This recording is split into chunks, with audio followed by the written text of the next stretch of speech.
Hello friends, कैसे हैं? बढ़िया। एक नई इंफॉर्मेशन और एक नई न्यूज़, वो ये कि जिस बिल का इंतजार था, डायरेक्ट टैक्स कोड, ओके, वो आ गया है। इसका ड्राफ्ट बिल जो है वो अब आपके सामने है। इसका नाम है इनकम टैक्स। देख लें, इधर आप देख लें, इसके दर्शन भी कर लें। ये है इनकम टैक्स बिल 2025। यस, तो इनकम टैक्स बिल 2025 पार्लियामेंट में प्लेस्ड हो चुका है। अब इस बिल को भेजा जाएगा और डिस्कशन के लिए, और ये मानसून सेशन में, पार्लियामेंट के मानसून सेशन में फाइनली प्रेजेंट किया जाएगा, होप सो।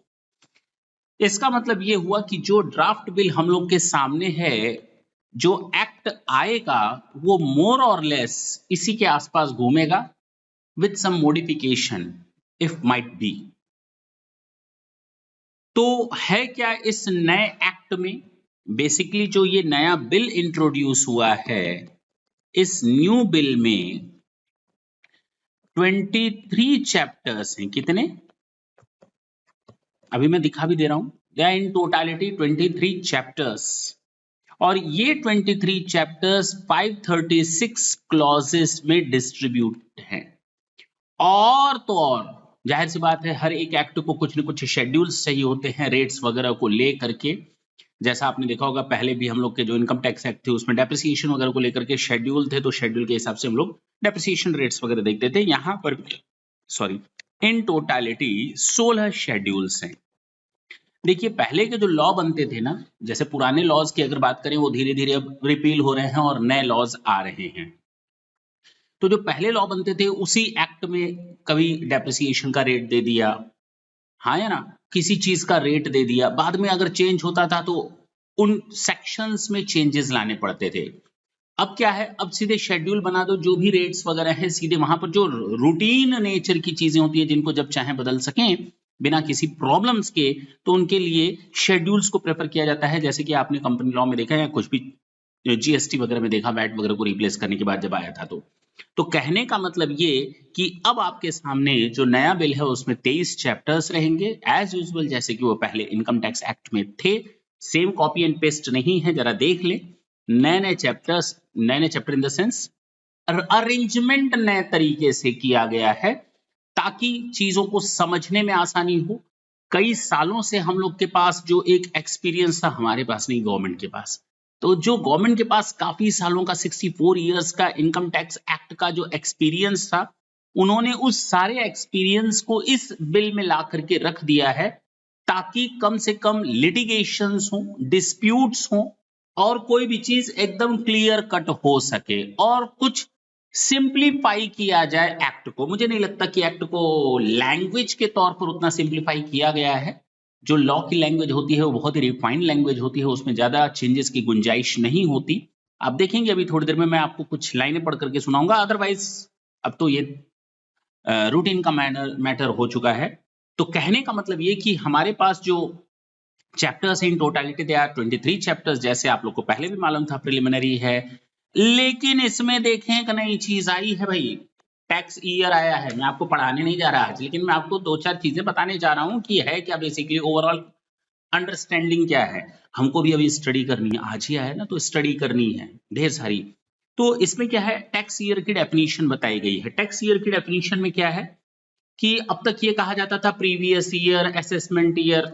हाँ, अब वो सब झंझट खत्म। टैक्स ईयर क्या होता है? 12 मंथ्स की पीरियड होती है, और आपका टैक्स ईयर फाइनेंशियल ईयर से ही स्टार्ट होगा। मींस अभी भी वो चीज इंटैक्ट रखी गई है, फाइनेंशियल ईयर। बीच में काफी बात हो रही थी कि कैलेंडर ईयर को इंट्रोड्यूस किया जाएगा, ना ना ना ना, खत्म, जो था ठीक है। फाइनेंशियल ईयर, क्योंकि जीएसटी वगैरह में भी चेंजेस फिर उसी के अकॉर्डिंग करने पड़ेंगे, तो फाइनेंशियल ईयर को ही बेस लिया गया ताकि सारी चीजें एक जैसी रहें। तो टैक्स ईयर क्या है? Financial year. अब आपको असेसमेंट ईयर और प्रीवियस ईयर से कोई लेना देना नहीं है फिलहाल, एज ऑफ नाउ। उसके बाद charges of income tax scope, ये सब एज यूजुअल जैसे पहले था। Chapter 3 income is do not form part of total income. और चैप्टर 4 जैसे पहले था, 5 हेड्स ऑफ इनकम रहते थे, salary, salary, house property, PGBP, बोलो, capital gain, okay, and other sources, यानी ये एज यूजुअल है 5 हेड्स ऑफ इनकम, इसमें भी कोई चेंजेस नहीं है। चैप्टर भी वही है, चैप्टर नंबर 4 जैसा पहले था। Chapter number 5 clubbing of income है, ये income of other person included in the total income of the assessee. Chapter number 6 aggregation of income है। Chapter number 7 set off and carry forward of losses है। पहले हम इस chapter को जानते थे 6A के नाम से, पहले हम इसको किस नाम से जानते थे? 6A के नाम से, डिडक्शंस को।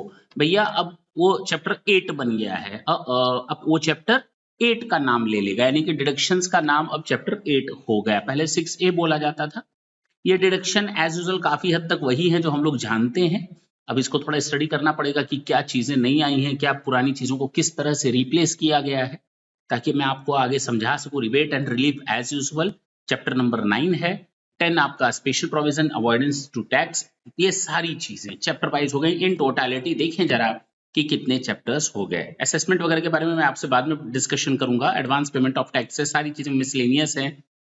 अच्छा ये देखें, अब नई नई चीजें खुल करके आएंगी ना आपके साथ बात करने के लिए। Repeal and savings, this is your last clause है, 536 सेक्शंस हो गए। और शेड्यूल्स की अगर मैं बात करूं तो 16 शेड्यूल्स, ओके, इन टोटालिटी 23 चैप्टर्स, 536 क्लॉजेस जो अभी हैं सेक्शंस में कन्वर्ट हो जाएंगे, और 16 शेड्यूल्स हैं आपके। ये सारी चीजें हैं आपकी नई इनकम टैक्स में। बीच में एक बात आ रही थी कि सर अकाउंटेंट में जो टैक्स ऑडिट का हेडेक होगा, कहीं ऐसा तो नहीं हम सीए लोगों को थोड़ा कम कर दिया जाए, या सीएमए या सीडब्ल्यूए जिसको आप लोग कहते हैं, सीडब्ल्यूए के पास भी ये पावर आ जाए कि वो भी टैक्स ऑडिट कर सके? तो फिलहाल इसमें ऐसा कुछ भी नहीं है। इसमें ऐसा लिखा है अकाउंटेंट। जब आप उस सेक्शन पे जाते हैं टैक्स ऑडिट के, तो वहां पर लिखा है अकाउंटेंट, और जब अकाउंटेंट की आप डेफिनेशन पढ़ते हैं तो सेक्शन 515(3)(b) में लिखा हुआ है, इसी में ही लिखा हुआ है अकाउंटेंट का मतलब क्या। मैं आपको दिखा भी दे रहा हूं, ये सेक्शन 515(3)(b) मोस्ट प्रोबेबली वही होगा, if I am not wrong.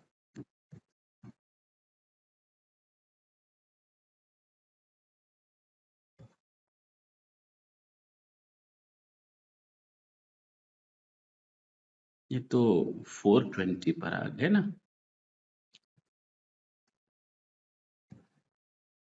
अरे लोड हो जाओ भाई, 515 दिखा दो। तो 515 में अकाउंटेंट का मतलब केवल चार्टर्ड अकाउंटेंट बताया गया है, आ गया शायद। ये 508, 9, 8 आएगा नहीं आपको दिखाने के लिए, मैं यहाँ लिख देता हूँ 515(3)(b। ये है आपका अकाउंटेंट की डेफिनेशन, इसी में दी हुई है। और अकाउंटेंट मींस चार्टर्ड अकाउंटेंट। ठीक है, नहीं आ रहा है आपको दिखाना है तो नहीं आ रहा है, ठीक है, कोई दिक्कत नहीं, बता दिया मैं सेक्शन। तो ये आप लोग देख लेंगे, और आप लोग भी स्टडी करना शुरू कर दीजिए। टेलीग्राम चैनल पर इसकी कॉपी हमने दे रखी है। वैसे भी आप संसद बिल पर जाएंगे तो संसद बिल में वहां से भी आप ये डाउनलोड कर सकते हैं। इनकम टैक्स की जो ऑफिशियल वेबसाइट है वहां से भी आप इस बिल की कॉपी को डाउनलोड कर सकते हैं। तो नेक्स्ट सेशन में आपके सामने डायरेक्ट टैक्स को, इनकम टैक्स बिल 2025 के लिए कुछ इंपॉर्टेंट चीजें लेकर के आएंगे। आपको ये अपडेशन होते रहना जरूरी है कि क्या चेंजेस आए हैं, ठीक है ना। नेक्स्ट सेशन, अच्छा एक बात और जाते जाते, ये बिल कब से इंट्रोड्यूस होगा सर? ये तो आपने बताया नहीं, ये 1 अप्रैल 2026 से अप्लाई हो जाएगा। अब जो भी बातें होंगी हम आपके साथ नेक्स्ट सेशन में करेंगे। तब तक के लिए tata and bye bye, thank you, thanks.